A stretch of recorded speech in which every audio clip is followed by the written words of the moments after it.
Hello everyone, welcome to Dejobbing India. दोस्तों, आज के इस लेक्चर में हम बात करेंगे अभी नीति आयोग के जो एक मेंबर हैं वीरमणि, उन्होंने कहा है कि चाइनीज फर्म्स को इंडिया में लाने की जरूरत है ताकि जो इंडिया का जो इंफ्रास्ट्रक्चर जो फैसिलिटीज है उसको बूस्ट मिले और कंजम्पशन जो इंडिया का कंजम्पशन है इंडियन मार्केट के साथ साथ इंटरनेशनल मार्केट को भी हम टारगेट कर सके।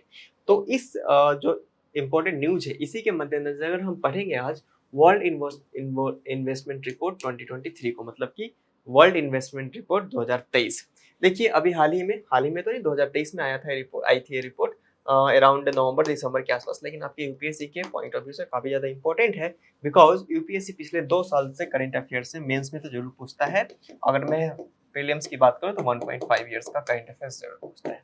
तो वर्ल्ड इन्वेस्टमेंट रिपोर्ट निकल कर सामने आया था। आपको याद रखना है कि किसके द्वारा जारी किया जाता है, तो United Nations conference on trade and development के द्वारा जारी किया जाता है इसको।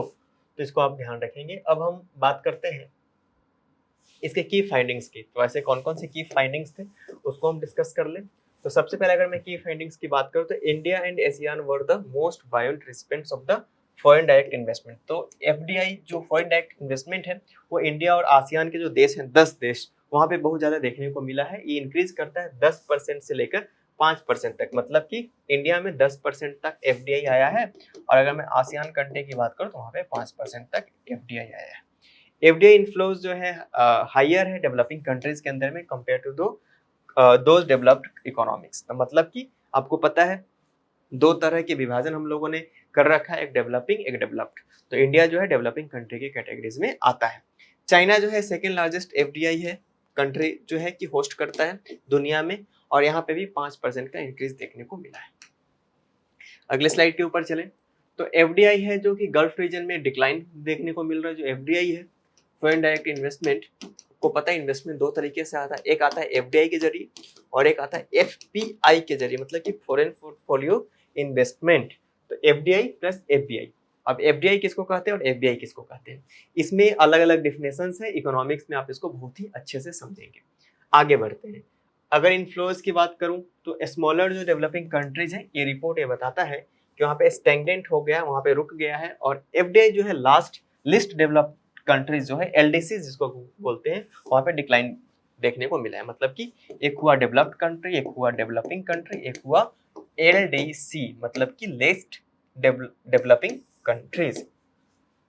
ज्यादातर जो ग्रोथ देखने को मिला है इंटरनेशनल इन्वेस्टमेंट के मामले में वो है रिन्यूएबल एनर्जी और इसी के साथ साथ concentrated in the developed countries. तो रिन्यूएबल एनर्जी में डेवलप्ड कंट्री में ज्यादा ग्रोथ देखने को मिला है एफडीआई के मामले में। अगर मैं आपसे बात करूं तो यहाँ पे देखेंगे, अगर मैं की फैक्ट की बात करूं, United Nations conference on trade and development की अंटक की यूएनसीटीडी की अगर मैं आपसे बात करूं तो एक परमानेंट इंटर गवर्नमेंटल बॉडी है जो कि एस्टेब्लिश किया गया था कब, यूनाइटेड नेशंस जनरल असेंबली के द्वारा 1964 में।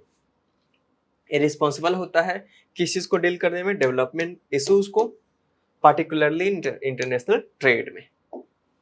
उसी के साथ साथ अगर मैं आपसे बात करूं तो वो कॉन्फ्रेंस एक ऑर्डिनरी मीट रखता है हर साल में एक बार, मतलब कि हर 4 ईयर में एक बार देखने को मिलेगा किस तरीके का इसका मीटिंग होता है।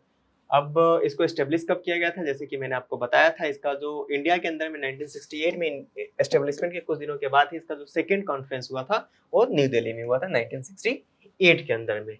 मेंबर्स कितने हैं इसके, 195 कंट्रीज, मतलब कि दुनिया भर के सारे देश लगभग इसके कंट्री माने जाते हैं। इसका हेडक्वार्टर कहाँ पे है, जिनेवा स्विट्जरलैंड में, जहाँ पे लगभग सारे इंटरनेशनल ऑर्गेनाइजेशन का हेडक्वार्टर हमें देखने को मिलता है।